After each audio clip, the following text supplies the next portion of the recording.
चलिए अपने स्टार्ट कर रहे हैं topic. Income from other sources चल रहा था कल। कल तक जो पढ़ाया उसमें आपको कुछ पूछना है, कोई क्वेरी है तो बताओ। हमने देखा चार्जिंग सेक्शन है 56 में दो पार्ट्स है, subsection 1 and 2। Subsection 1 is general charging section. जो कुछ भी बाकी 4 हेड्स में कहीं पे कवर नहीं हुआ वो बाय डिफॉल्ट इसी हेड में कवर हो जाएगा, ये स्टोरी थी।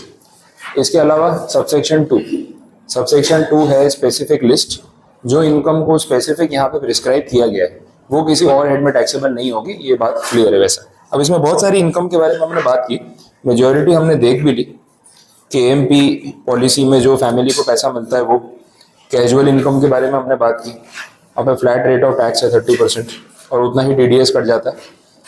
Provident fund contribution, interest on securities, machinery पे मिलने वाला rent, composite rent, enhance compensation और कॉम्पनसेशन पे मिलने वाला इंटरेस्ट, और एक देखा था एडवांस मनी रिसीव। ये सारी चीजें यहाँ पे स्पेसिफिक अदर सोर्सेज में टैक्सेबल है। लास्ट में हम डिविडेंड के ऊपर बात कर रहे थे, तो डिविडेंड वाले केस में मैंने आपको बोला कि डिविडेंड इनकम एक्चुअली में अब शेयर होल्डर के हैंड्स में टैक्सेबल है।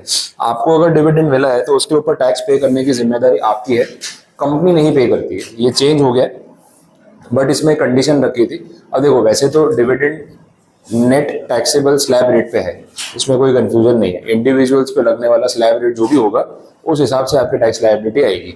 लेकिन कंपनीज को एक गाइडलाइन दी गई है इनकम टैक्स एक्ट में कि अगर आप किसी भी इंडिविजुअल शेयर होल्डर को या किसी भी एक शेयर होल्डर को 5,000 रुपए से ऊपर का डिविडेंड देते हो एक साल में, तो आप उस पर एक बार के लिए TDS काट लेना। अब TDS काटने का रीजन क्या होता है? उस चीज की एक लीगल एंट्री हो जाना। देखो मैं आपको 5,000 रुपए से ऊपर अगर डिविडेंड दे रहा हूँ और मैंने उसमें से कुछ TDS काट लिया, कुछ भी काट लिया, और वो TDS मैंने डिपार्टमेंट को जाके सबमिट कर दिया। अब अगर डिपार्टमेंट के पास ऑलरेडी रिकॉर्ड है कि मैंने आपको पैसे दिए हैं, मतलब आपकी कमाई हुई है, अब डिपार्टमेंट वेट कर रहा है, देखते हैं ये अपने रिटर्न में ये कमाई दिखाते हैं या छुपाते हैं। छुपाने गए तो पकड़े जाओगे, तो ऑप्शन नहीं बचा। तो जहाँ TDS काट लेते हैं वहाँ एक तरीके से ना वो वाइट मनी में एंट्री हो जाती है कि अब सामने वाला रिसीवर ऑफ द मनी उसको छुपा नहीं पाएगा, उसको दिखाना ही पड़ेगा कि भाई मैंने एक्चुअली में इनकम रिसीव की है। तो TDS कितना भी काट लो, अल्टीमेटली जो टैक्स पे करना है वो तो स्लैब रेट पे ही पे करना है इंडिविजुअल को, वो तो फिक्स है। पर अभी उसकी इनकम में से कितना टैक्स काटना है ये कैसे डिसाइड करें, क्योंकि स्लैब रेट सबके लिए अलग अलग है, सबकी इनकम अलग अलग है। तो बोला एक काम करो, कुछ भी लमसम रेट काट लो, क्या फर्क पड़ेगा। वो लमसम रेट कितना रखा है इन्होंने? 10%। वो बात कहाँ लिखी हुई है? सेक्शन 194 में। तो बोला एक काम करो, सिंपली 10% TDS रिसीवर के पैसों में से काट लो और डिपार्टमेंट के पास जमा करवा दो। अब ये रिसीवर साल के एंड में अपनी पूरी इनकम कैलकुलेट करके स्लैब रेट के हिसाब से जो भी टैक्स भरेगा उसमें उसको 10% का क्रेडिट मिल जाएगा कि भाई इतना तो आपने दे दिया है, बाकी का दे दो। घुमा फिरा के अल्टीमेटली डिविडेंड के ऊपर जो टैक्स लगा साल के एंड में वो कितने अमाउंट से लगा? स्लैब रेट से, फ्लैट रेट से नहीं। तो ये 10% का जो रेट है ना, ये एक्चुअल टैक्स रेट नहीं है, इसको हम बोलेंगे लमसम रेट या सिंबॉलिक रेट बोलेंगे। अब ये 10% के बदले अगर 1% भी होता तो भी सरकार को ज्यादा फर्क नहीं पड़ता। अल्टीमेटली बाकी का पैसा तो स्लैब रेट के हिसाब से आने ही वाला था। 10% भर दिया तो बाकी टैक्स लायबिलिटी के सामने सामने एडजस्ट हो जाएगा। ये बेसिक स्टोरी है। अब डिविडेंड की जब बात हो रही थी तो मैंने आपको बोला कि डिविडेंड की डेफिनेशन दे रखी है, वो डेफिनेशन इंपॉर्टेंट है। सेक्शन 2 है जिसके क्लॉज नंबर 22 में डेफिनेशन समझाई व्हाट इज डिविडेंड। ये डेफिनेशन क्यों बनानी पड़ी, इसका रीजन क्या है? स्टार्टिंग में जब डिविडेंड डिस्ट्रीब्यूशन टैक्स लगता था, इसलिए मैंने आपको हिस्ट्री बताई 115O वाली, तब ना जो मतलब कंपनी के लोग थे, मैनेजमेंट के लोग, वो लोग ना कुछ जुगाड़ ढूंढते थे कि यार टैक्स कैसे बचाए, क्योंकि डिविडेंड डिस्ट्रीब्यूशन टैक्स अप्रोक्स 20% आता था नेट। तो 20% टैक्स भरने में तो कोई भी सोचेगा। तो कंपनी वालों ने क्या शुरू कर दिया, डेफिनेशन में तब लिखा था कि मनी के टर्म्स में, कैश के टर्म्स में डिविडेंड देंगे तो उस पर डिविडेंड डिस्ट्रीब्यूशन टैक्स आएगा। कंपनी वालों ने शुरू कर दिया इन काइंड डिविडेंड देना। जैसे डिविडेंड देना है सारे मेंबर्स को, तो जैसे एकदम डे टू डे सामान होता है ना, चीज़ें, प्रेशर कुकर, ठीक है, वॉच हो सकती है या फिर बर्तन हो सकते हैं, ये सब चीज़ें देनी शुरू कर दी। जिसका जितना डिविडेंड का अमाउंट बनता है उतने पैसों का उसको सामान दे दिया। अब सेक्शन में लिखा है dividend paid in cash is taxable. Company बोली सर हमने कैश नहीं दिया, हमने तो बर्तन दिए, माइक्रोवेव दे दिया, घड़ी दे दी, अब इसके ऊपर कौन सा टैक्स लगेगा? सेक्शन में तो लिखा ही नहीं है। फिर सरकार ने सोचा यार ये तो ज़्यादा तेज बन रहे हैं, इनके साथ कुछ ना कुछ तो करना पड़ेगा। बोला हमारा क्या जाता है, हमें डेफिनेशन बना देंगे। इन्होंने डेफिनेशन बना दी। डेफिनेशन में हर वो तरीका लिख दिया जो कैश के अलावा हो सकता है, जिसके थ्रू आप डिविडेंड देने की कोशिश कर रहे हो। बोला ये सब भी डिविडेंड है, अब लगा लो दिमाग। तो बोले जो बर्तन बांट रहे हो ना, 2-4 हमारे यहाँ पे भिजवा देना, डिविडेंड डिस्ट्रीब्यूशन टैक्स तो लगने ही वाला है। तो ये बात पहले ही क्लियर कर दी। अब अपन ने अपनी मुसीबत बढ़ा ली, ओवर स्मार्ट बनने गए और एक सेक्शन और चिपक गया। सीधा सीधा एक लाइन में लिखा हुआ था, अपन ने दूसरा जुगाड़ ढूंढा, इन्होंने दूसरा प्रोविजन बना दिया। अब ये डेफिनेशन जब आप पढ़ोगे तो आपको पता चलेगा कि आपने इन सारे तरीकों से कुछ भी अपने शेयर होल्डर को पे किया वो सब कुछ डिविडेंड ही माना जाएगा। वैसा सबसे पहला पॉइंट देख लो, एक क्लॉज में बोला है any distribution if such distribution entails the release of all और any part of the assets of the company. अगर आपने असेट्स डिस्ट्रीब्यूट किए हैं शेयर होल्डर्स को तो वो डिविडेंड मानी जाएगी। Where such accumulated profits are distributed in cash or in kind. For in kind distribution, the market value of the assets shall be deemed dividend in the hands of the shareholders. Company की assets में से अगर cash बांटा है तो problem है ही नहीं, लेकिन अगर कोई और इन काइंड चीज बांटी है तो उसकी जो मार्केट वैल्यू होगी वो डिविडेंड के बराबर मानी जाएगी, ऐसे देखा जाएगा। और इसमें एक लिमिट है कि ये जो अमाउंट बांटा जा रहा है उसकी मैक्सिमम कैप क्या है, कहाँ तक वो डिविडेंड के तौर पे कंसिडर किया जाएगा। तो इसमें बोलते हैं up to the extent of accumulated profits whether capitalized or not. मैं चीजों को धीरे धीरे सिंपल कर देता हूँ, ये क्या हो रहा है एग्जाम्पल से समझ लो। अक्यूमुलेटेड प्रॉफिट्स किसको बोलते हैं? हर साल जो आप पैसा कमा रहे हो प्रॉफिट के नाम पे, वो कहीं ना कहीं रिजर्व में आप पैसा जोड़ रहे होगे, उसको बोलेंगे अक्यूमुलेटेड प्रॉफिट। कंपनी का अक्यूमुलेटेड प्रॉफिट है 25 लाख रुपए, मतलब इतना सरप्लस उनके पास पड़ा हुआ है। अब कंपनी ने क्या सोचा, डिविडेंड कैश में नहीं बांटेंगे, उसके बदले कोई असेट्स बांट देंगे, electronic appliances, gadgets, mobile phone, ऐसा कुछ बांट देंगे। अब जितना टोटल डिस्ट्रीब्यूशन उन्होंने किया है, ठीक है, जो भी इन काइंड है उसकी मार्केट वैल्यू देखी जाएगी।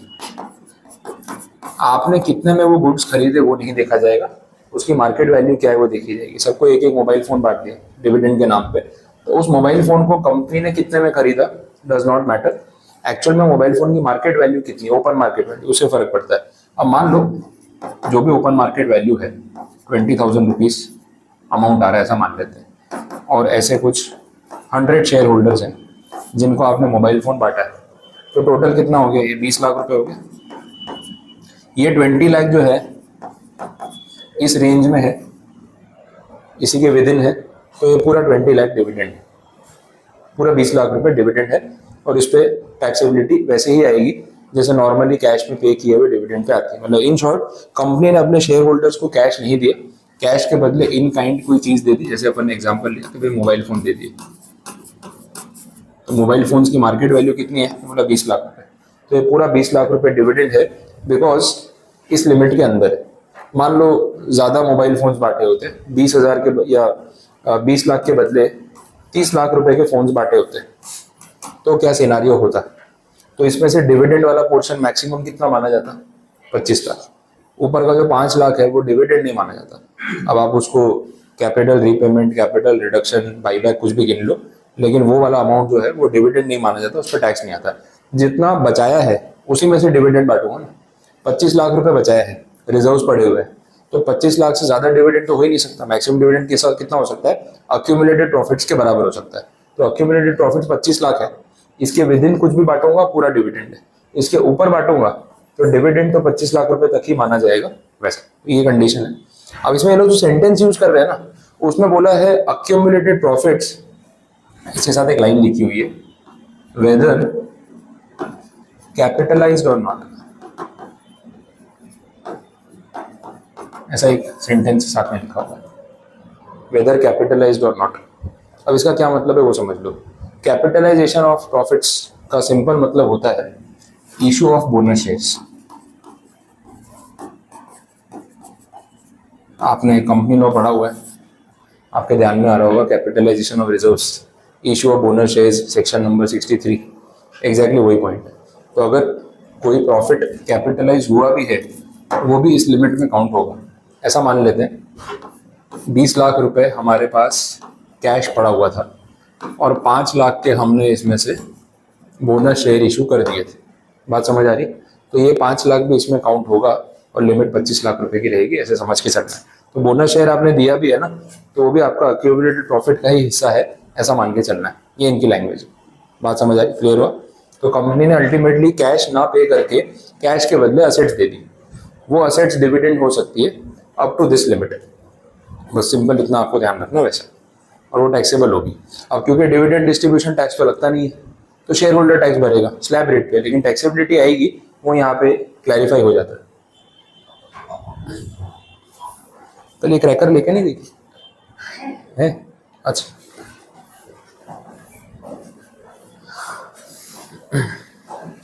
ठीक है, क्लियर यहाँ तक? तो ये जो हमने देखा, दिस इज सेक्शन 2 क्लॉज 22 और सब क्लॉज ए, और ऐसे याद रख लो A for assets. Clause A में आपने कैश के बदले क्या दिया? Assets. Assets up to accumulated profits, ठीक है, assets at market value up to accumulated profits including capitalized profits। थोड़ा कट शॉर्ट कर सकते हैं, ठीक है, बात समझ आ रही? सब कुछ लिखा हुआ है इसके अंदर, तो मैं सिर्फ आपको रिलेट कराने के लिए लिखा हूँ। अब देख लो नेक्स्ट,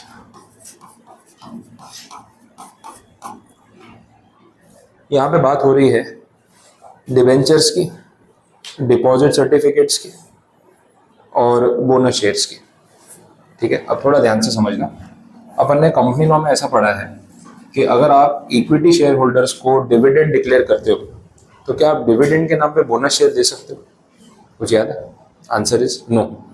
डिविडेंड बोल के बोनस शेयर देना गलत हो जाएगा, क्योंकि बोनस शेयर तो फ्री होते हैं, उसका कोई पैसा तो जो है किसी को दिया नहीं जाता, एक्सचेंज होता नहीं है। बोला डिविडेंड डिक्लेयर करके आप उसको बोनस शेयर पकड़ा दो शेयर होल्डर को, तो वो कहीं ना कहीं उसके साथ अनफेयर हो जाएगा, ये बात हुई थी। अब यहाँ पे यही चीज बोलिए, आपको रिलेट करा देता हूँ। बोनस शेयर देने के लिए जो ना बोला हुआ है ना, वो इक्विटी शेयर होल्डर को बोनस शेयर देने के लिए ना बोला है। बात समझ आ रही? मैंने बार बार रिपीट किया, इक्विटी शेयर होल्डर्स। लेकिन अगर आप प्रेफरेंस शेयर होल्डर को बोनस शेयर देते हो तो उसके लिए ना नहीं बोली। इन शॉर्ट, जो अपन ने कंपनी लॉ में पॉइंट पढ़ा था, मैंने उसमें बात बोली भी थी, dividend payable to equity shares can not be in the form of bonus shares, but preference वालों में ऐसा कोई रिस्ट्रिक्शन नहीं है। तो इसका मतलब ये है यहाँ पे कि अगर bonus share preference share holder को दिए गए तो वो डिविडेंड है। ये पहला पॉइंट है जिसमें इंक्लूड होते हैं। बी फॉर बोनस शेयर याद रख लो, और क्या।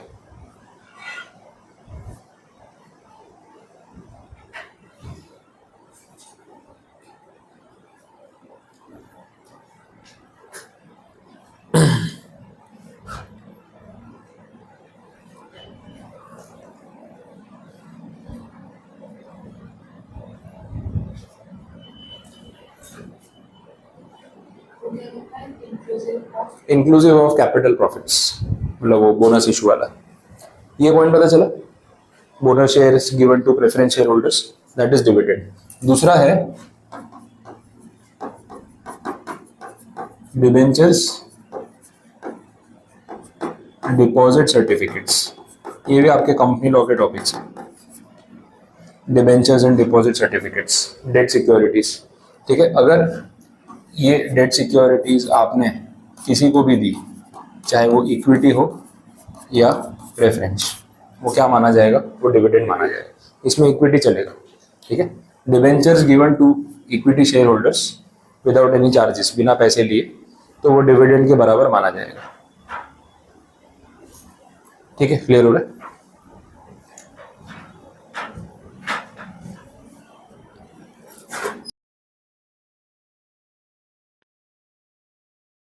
बोलो, ये पॉइंट समझ आया यहाँ तक? ये भी 2 क्लॉजेज हुए, तीसरे पे चलते हैं। यहाँ पे बात हो रही है लिक्विडेशन। लिक्विडेशन के टाइम पे जब कंपनी वाइंड अप हो रही होती है तो शेयर होल्डर्स का सारा पैसा उनको रिटर्न किया जाता है। तो जो कैपिटल रिटर्न की है वो कोई डिविडेंड नहीं है, आप ही का लगाया पैसा आपको वापस दे दिया, वो कैसा डिविडेंड? उसमें कोई डिविडेंड एलिमेंट नहीं है। लेकिन अगर यहाँ पे कुछ सरप्लस पे किया जाता है, आपकी कैपिटल लौटाने के बाद प्रॉफिट बचा है, और वो भी तो सारे शेयर होल्डर्स में बटेगा, that surplus is equal to dividend.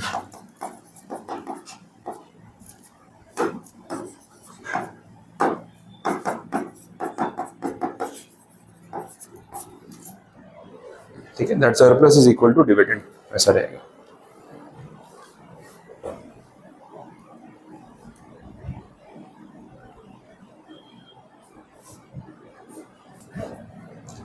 ठीक है, डन, ये समझ आया। चलो फिर नेक्स्ट क्लॉज देखते हैं, क्लॉज बी है।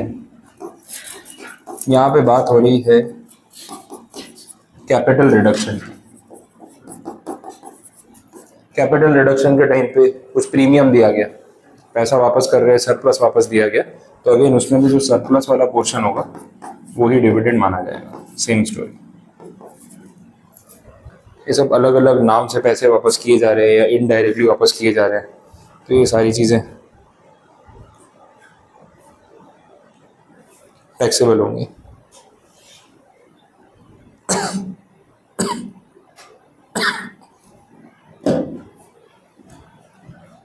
ठीक है, कंप्लीट, चारों क्लॉज कवर हो गए। अब ये 4 क्लॉज जो है वो एक तरफ, अब एक 5वां क्लॉज है, दैट इज 222E। ये अलग है, इसमें कुछ चीजें डिफरेंट है। पहला पॉइंट तो ये है, इसको हम नाम देंगे deemed dividend.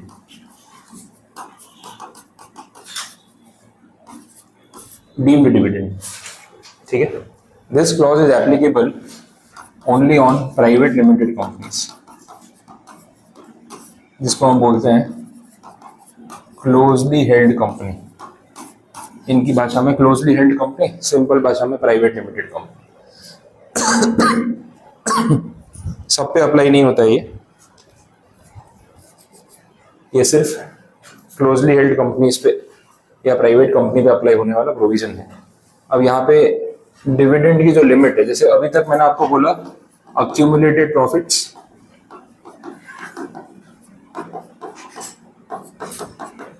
Weather capitalized or not, यही बात हो रही थी।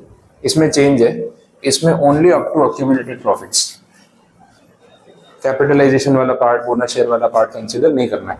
तो पिछले केस में मैंने आपको बोला 20 लाख रुपए पड़े थे हमारे पास, 5 लाख के हमने रिसेंटली बोनस शेयर दिए थे, तो टोटल कैप कितनी थी 25। इस केस में 25 नहीं होगी, इस केस में 20 होगी। वो बोनस शेयर जितने रुपए के दे दिए वो छोड़ दो, जितना आपके पास रिजर्व एक्चुअली में पड़ा हुआ है पैसा, रिजर्व्स इन कैश, सिर्फ वही कंसीडर होगा जो प्रीवियस एग्जांपल में 20 लाख रुपए था, ये वाला।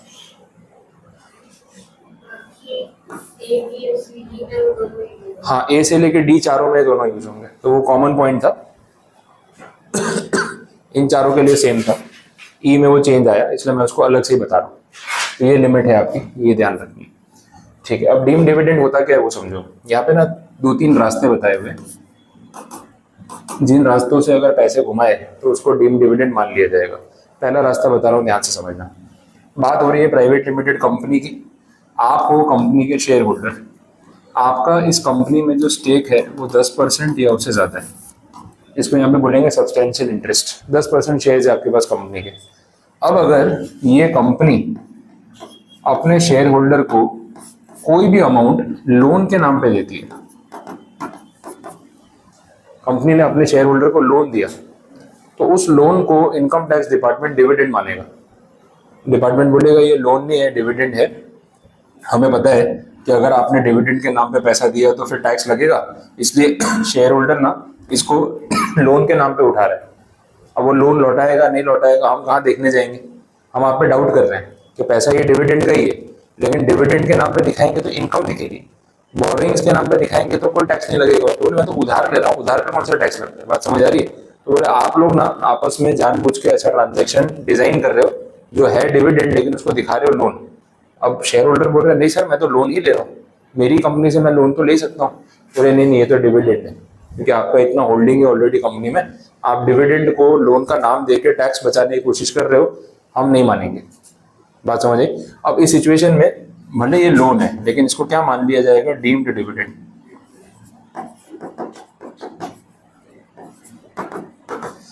This is the point, deemed dividend. तो आपको टैक्स देना ही पड़ेगा। यहाँ तक स्टोरी क्लियर, एकदम आराम से चल रहा हूँ, बात समझ आएगी। तो आप पैसा ले रहे हो लोन के नाम से, डिपार्टमेंट मान नहीं रहा, डिपार्टमेंट बोल रहा है नहीं हम तो इसके ऊपर टैक्स वसूल करेंगे। अब आप बोल रहे हो सर मैं पैसा रिटर्न करने वाला हूँ, आप देख लेना बाद में फ्यूचर में मैं रीपे करूंगा। तो जब करोगे तब की तब देखेंगे, अभी तो टैक्स भरो। तो अभी तो एक बार आपसे टैक्स भरवा दिया, अब इन फ्यूचर क्योंकि आपने तो जेन्युइनली लोन ही लिया है, कोई फ्रॉड नहीं है, डिपार्टमेंट डाउट कर रहा है, तो टैक्स तो वसूल लिया आपसे। अब इन फ्यूचर क्या होगा पता है, आप जब ये पैसा कंपनी को लौटाओगे ना तो आप भी फिर जाके डिपार्टमेंट को सुनाओगे देखो सर पैसा लौटा दिया है, फालतू का टैक्स लिया आपने हमसे।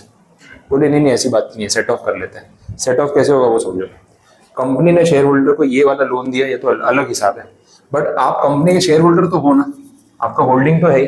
अच्छा ये कंपनी ऐसा हो सकता है कभी जेन्युइनली डिविडेंड भी बांटे अपने सारे शेयर होल्डर्स को, होगा ना, साल में एक बार डिविडेंड भी देती होगी। अभी आपने लोन लिया है वो आपको पता है, आप जस्टिफाई कर रहे हो उस चीज को, लेकिन इन फ्यूचर कंपनी ने कभी डिविडेंड के नाम पे अगर कुछ पैसा बांटा तो वो डिविडेंड टैक्सेबल होना चाहिए कि नहीं होना चाहिए? वो तो होना ही चाहिए, उसमें तो कोई प्रॉब्लम है नहीं।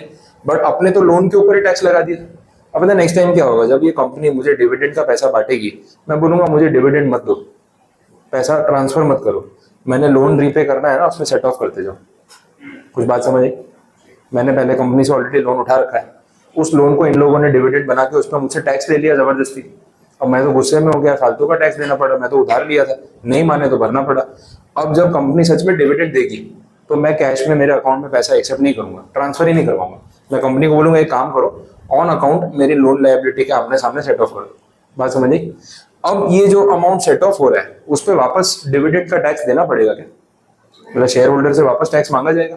शेयर होल्डर डिपार्टमेंट को जाके बोलेगा, बोले ये जो मैंने लोन लिया था उसके सामने सेट ऑफ कर दिया और लोन पे आपने ऑलरेडी मेरे से टैक्स ले लिया, तो मैं वापस इस अमाउंट पे टैक्स नहीं भरूंगा।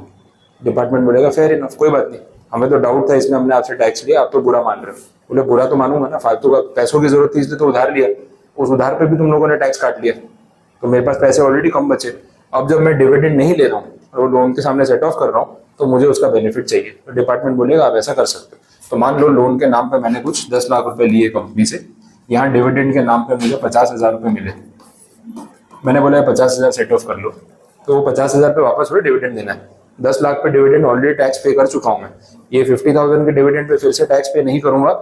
अगर सेट ऑफ कर लेता हूँ तो, अगर एक्सेप्ट कर लिया तो लगेगा ही ना, भाई पैसा लिया है तो फिर वो डिविडेंड ही है, कंपनी तो डिविडेंड बोल के दे रही है, ये तो आपने सेट ऑफ कराया तो हमने आपको रिलीफ दे दिया वैसा। तो ये पॉइंट यहाँ पे एप्लीकेबल होता है, ध्यान रखना है। तो इन शॉर्ट डीम डिविडेंड के ट्रांजेक्शन में जो पहला केस है वो ये है कि कंपनी अपने शेयर होल्डर को अगर लोन देती है तो वो लोन को डिपार्टमेंट डिविडेंड मान लेता है, इसको हम बोल रहे हैं डीम डिविडेंड। और कितने एक्सटेंट तक ये लोन को डीम डिविडेंड माना जाएगा? Up to the extent of accumulated profits. Company का अक्यूमुलेटेड प्रॉफिट अगर 20 लाख है और कंपनी ने शेयर होल्डर को 10 लाख का लोन दे दिया तो पूरा 10 लाख जो है वो डीम डिविडेंड। लेकिन अगर 25 लाख का लोन दिया तो ऊपर का 5 लाख जेन्युइन लोन और सिर्फ 20 लाख रुपए डीम डिविडेंड माना जाएगा, क्योंकि अपर कैप तो फिक्स है ना। अपर कैप कितनी है? अक्यूमुलेटेड प्रॉफिट्स, इससे ज्यादा नहीं। अब अक्यूमुलेटेड प्रॉफिट्स का अमाउंट अगर आपका 20 लाख रुपए आप अज्यूम करके चल रहे हो तो विद इन दिस लिमिट जो भी दिया वो डिविडेंड है। इससे ऊपर कुछ दिया तो जेन्युइन लोन ही मानना पड़ेगा, रिजर्व से ज्यादा प्रॉफिट थोड़ी कोई बांटता है। बोले सर हम तो बोल ही रहे लोन है, आप लोग नहीं मान रहे हो। देखो 20 लाख तो प्रॉफिट पड़ा हुआ है, हम 25 लाख रुपए प्रॉफिट कैसे बांट सकते हैं डिविडेंड के फॉर्म में? तो ऊपर का 5 लाख तो कम से कम लोन मानो, डिपार्टमेंट को मानना पड़ेगा। बात समझ आ रही? तो ये सिचुएशन है पहली जो इस केस में कवर हो रही है। कंडीशन ये है कि शेयर होल्डर का कंपनी में कम से कम 10% का होल्डिंग होना चाहिए, उसका या उसके रिलेटिव्स का मिला के, वैसे बोला। ये सब बातें यहाँ पे लिखी हुई है 222E में आपको मिलेंगी।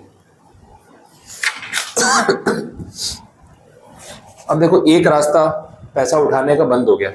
शेयर होल्डर अगर कंपनी से लोन के नाम पे पैसा मांगता है तो ये लोग टैक्स लगा देते हैं। शेयर होल्डर ने बोला एक काम करते हैं, दूसरा रास्ता निकालते हैं। कंपनी को ऐसा बोला, बोले देखो मैं आपका शेयर होल्डर हूँ, वो सब बात ठीक है, मेरी ना एक पार्टनरशिप फर्म है जिसमें मैं पार्टनर हूँ, आप एक काम करो पैसा इनको दे दो।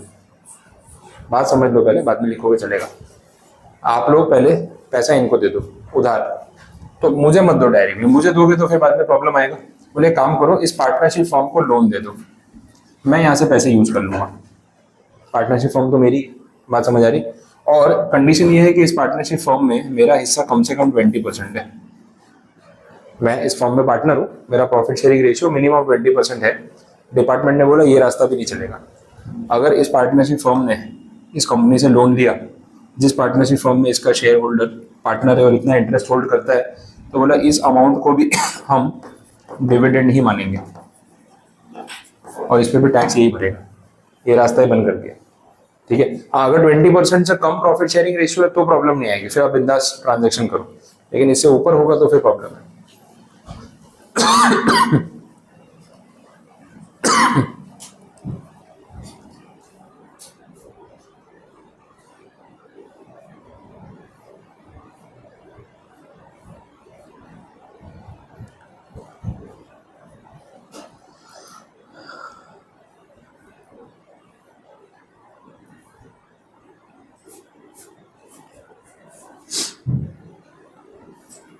एक तीसरा रास्ता भी है।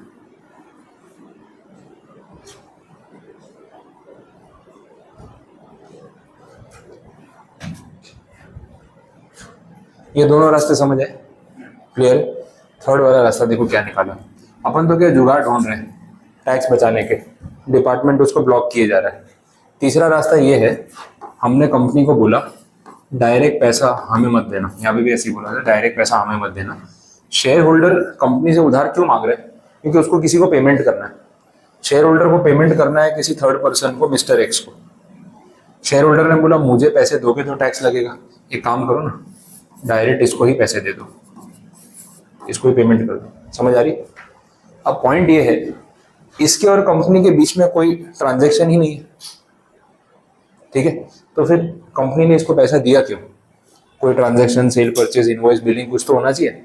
ये बात अगर बुक्स ऑफ अकाउंट्स ऑडिट करते टाइम ट्रेस हो गई तो इसको भी डीम्ड डिविडेंड मान लेंगे। ये कनेक्शन अगर पता चल गया तो बात समझ आ जाएगी पैसा क्यों दिया है, तो अल्टीमेटली भाई ये भी फिर डीम्ड डिविडेंड है। नहीं पता चला, नहीं पकड़े गए, बात अलग है। ऑन पेपर तो प्रोविजन बना के रखा हुआ है वैसे।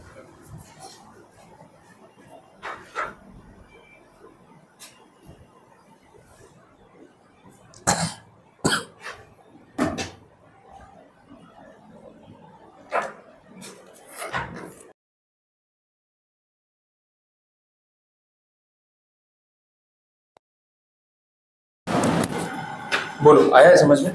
तो ये आपका ई क्लॉज यहाँ पे कवर अप हुआ। आगे क्या है, एक एफ क्लॉज भी डाला है इन्होंने, ये लास्ट ईयर आया।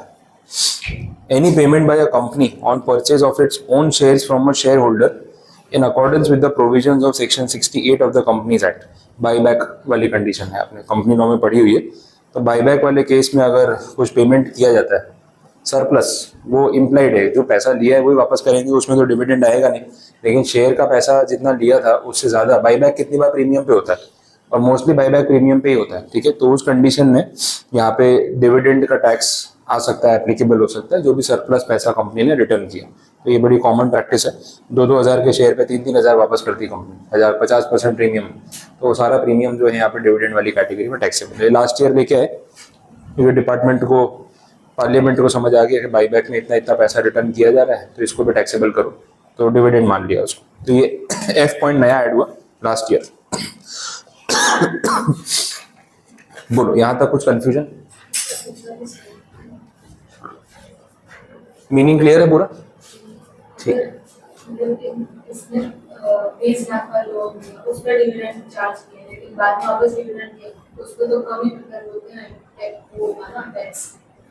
नहीं, वापस डिविडेंड दिया और शेयर होल्डर ने एक्सेप्ट किया तो सेम रेट पे टैक्सेबल होगा। फिर लोन का हिसाब अलग, डिविडेंड का अलग। और अगर सेट ऑफ करवा लिया उसने कि मैंने 10 लाख का लोन लिया है, 50,000 का डिविडेंड आप दे रहे हो, काट लो, तो फिर उस पर कोई डिविडेंड का टैक्स नहीं लगेगा, सेट ऑफ हो गया ना, वैसा हो गया। दोबारा टैक्स, हाँ, तो 50,000 तो आपने रिपे कर दिया ना, आप तो पूरे 10 लाख पे टैक्स भर चुके हो। इन शॉर्ट ऐसा है कि अगर आप प्राइवेट कंपनी के शेयर होल्डर हो, 10% होल्डिंग है, और आपने प्राइवेट कंपनी से कुछ लोन लिया है, तो वो टैक्स तो आपको भरना ही पड़ेगा। पर आप ये टैक्स का बेनिफिट वापस ले सकते हो हर बार जब कंपनी एक्चुअल में डिविडेंड डिक्लेयर करेगी ना। एक्सेप्ट ही मत करना, सेट ऑफ करवाते जाना, मतलब लोन सामने से जाके रीपे मत करना, ठीक है। जब भी कंपनी डिविडेंड डिक्लेयर करेगी ना, वो डिविडेंड आप कटवा लेना सामने, तो उस पर आपका डिविडेंड टैक्स वापस नहीं लगेगा। तो अल्टीमेटली वो बात सेट ऑफ हो ही गई ना। बात समझ आ रही? देखो नंबर्स के हिसाब से देख लो ना, वही तो समझा रहा हूँ मैं। अमाउंट चेंज कर देता हूँ बात समझाने के लिए, अमाउंट चेंज कर देता हूँ। लोन का जो अमाउंट है, मान लो 5 लाख रुपए, छोटा अमाउंट कर देते हैं, ठीक है। अब इस लोन को गवर्नमेंट ने तो डिविडेंड मान लिया और आपको ये 5 लाख के ऊपर टैक्स पे करना पड़ा, ये बात खत्म हो गई। अब ये कंपनी कभी कभी एक्चुअल में तो डिविडेंड देगी ना, साल में एक्चुअल डिविडेंड कभी तो पे करेगी। मान लो एक्चुअल डिविडेंड के नाम पे कंपनी ने आपको 75,000 पे किया इस साल, ये 75,000 मत उठाओ, इसके सामने सेट ऑफ करा दो, ठीक है। आइडियली तो ये डिविडेंड है तो इस पे तो टैक्स लगना चाहिए ना, लेकिन क्योंकि आपने ये 75,000 इसके सामने सेट ऑफ करा लिया, आपको कोई टैक्स नहीं देना पड़ेगा। बात समझ आई? तो 5 लाख में 75,000 आपने रिटर्न कर दिए, तो बचे कितने? 425। रहने दो बुक्स में, लोन अमाउंट चलता रहेगा। अगले साल कंपनी डिविडेंड देगी, अगले साल कंपनी ने डिविडेंड दिया 1 लाख रुपए, 1 लाख रुपए मत उठाओ, सेट ऑफ करा लो। तो 425 में से कितना उधार रह गया? 325। ऐसे हर साल डिविडेंड जो भी आता है, जितनी बार भी रिसीव होता है या डिक्लेयर होता है, आप सेट ऑफ कराते जाओ। तो आपका जो 5 लाख पे टैक्स लगा है वो वसूल हो जाएगा ना। देखो 75,000 पे आपका टैक्स लगा नहीं, आपको नहीं पे करना पड़ा क्योंकि आपने सेट ऑफ करा लिया। अगले साल कंपनी ने 1 लाख डिविडेंड दिया, आपने सेट ऑफ करा लिया, टैक्स लगा नहीं लगा। ऐसे ही करते जाओ। एक पॉइंट तो आएगा ना जब 5 लाख का आपको डिविडेंड मिल जाएगा कंपनी से, उस पूरे 5 लाख पे आपने 1 रुपया भी टैक्स नहीं भरा। इस 5 लाख पे टैक्स भरा, इस 5 लाख पे नहीं भरा, हो गया ना सेट ऑफ। इन फ्यूचर कभी तो सेट ऑफ हो ही जाएगा। बात समझ आ रही? तो ये अलाउ किया ऐसे। बोलो कंफ्यूजन अभी कुछ समझ आया पूरा? तो ये है आपका पूरा डिविडेंड वाला point, that is 222 clause sub clause A to sub clause F.